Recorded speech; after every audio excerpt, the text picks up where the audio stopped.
Il était une fois, dans un royaume lointain, une reine nommée Eshi.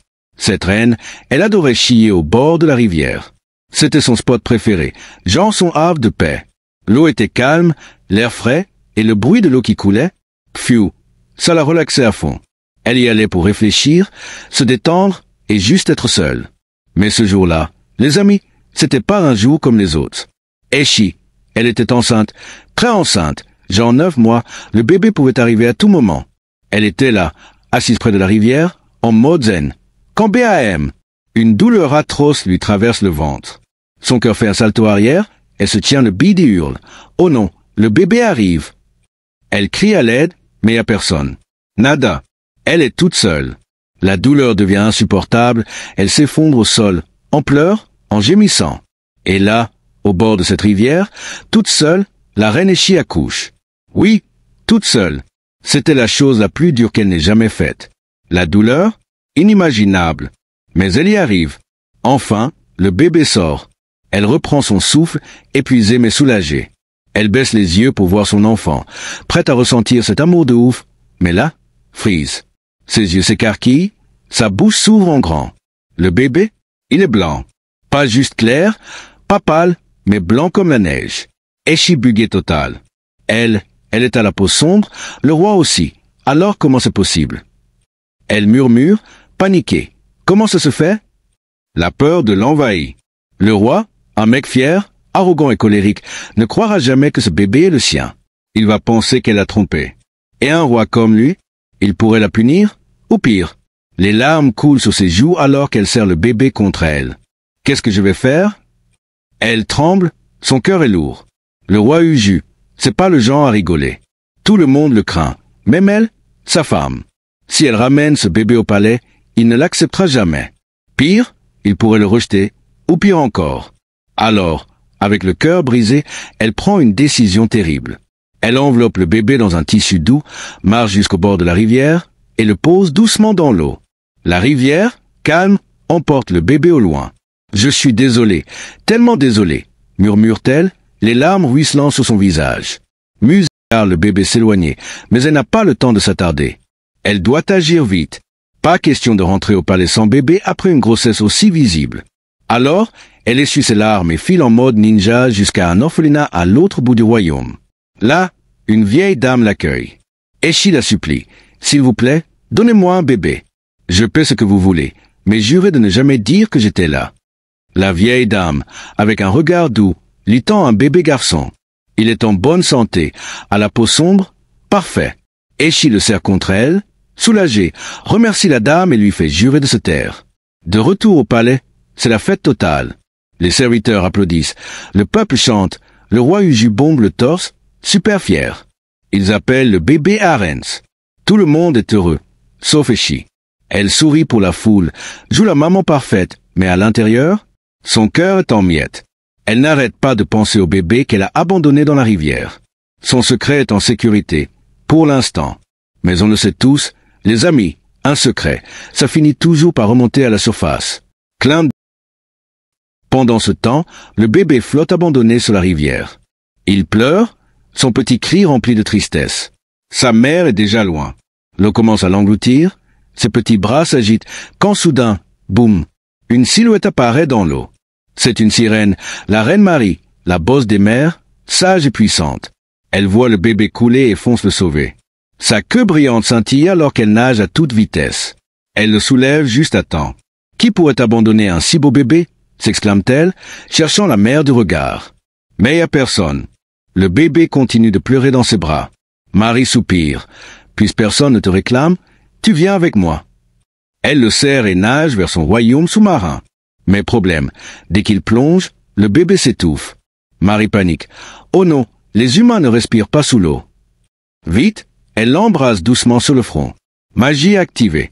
Le bébé inspire, il arrête de s'étouffer. Ses jambes se transforment en une queue argentée brillante. Il est devenu une sirène. Marie sourit. « Tu es des nôtres maintenant. » Arrivée dans son royaume, toutes les sirènes se rassemblent pour voir le bébé. Elles sont choquées. Sa peau est d'un blanc pur, elle brille doucement sous l'eau. « Il est tellement différent », murmure-t-elle.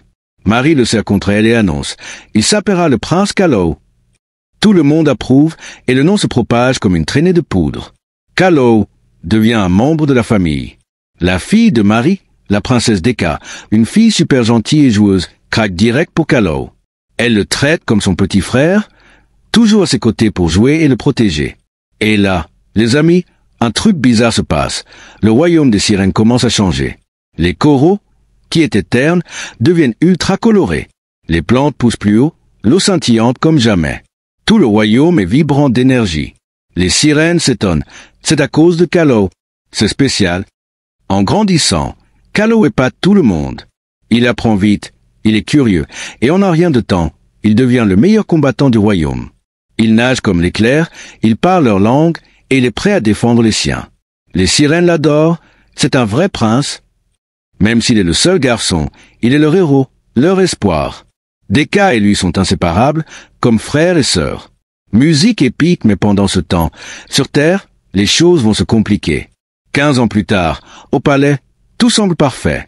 Le roi Uju aime Arens comme son vrai fils, même si le gamin a hérité de son arrogance.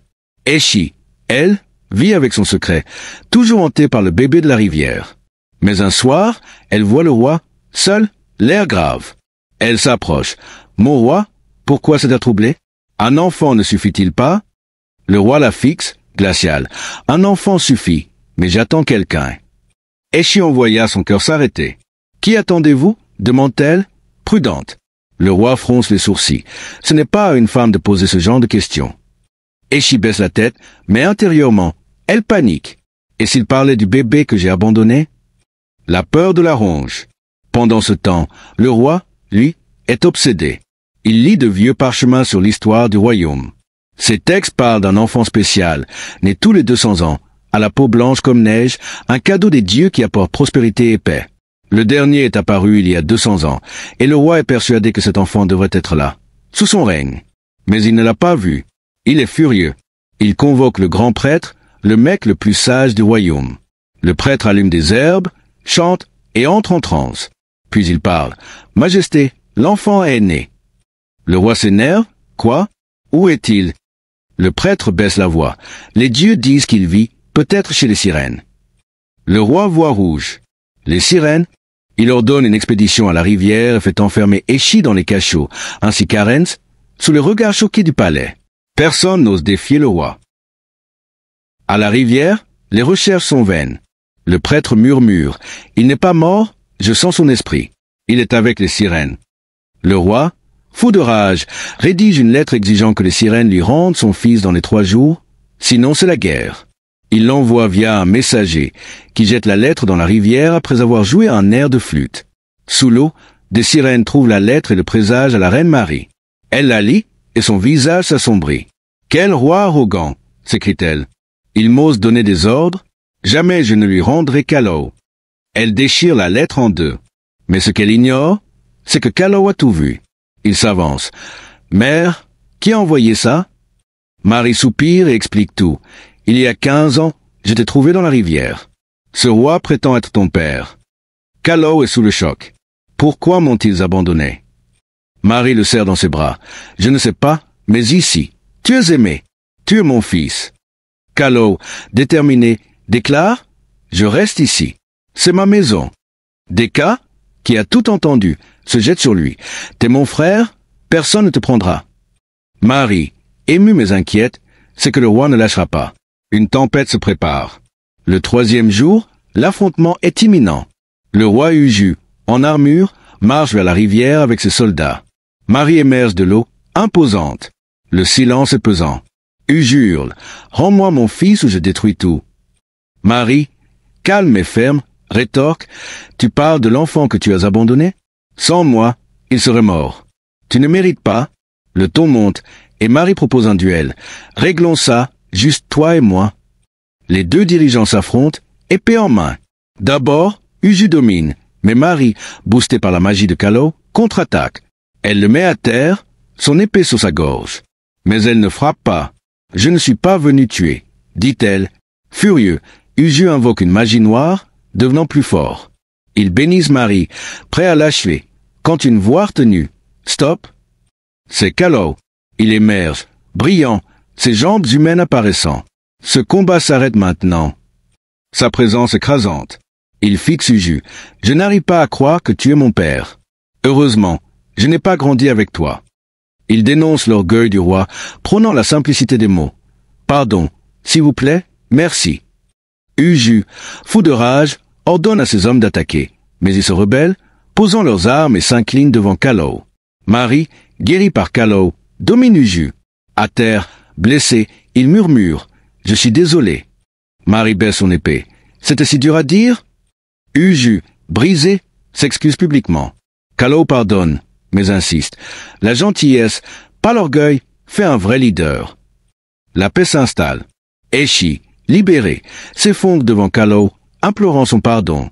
Il la relève. « Mère, je t'ai déjà pardonné. » Le roi, changé, rase ses cheveux. Il est carrément plus stylé et promet de régner avec bienveillance.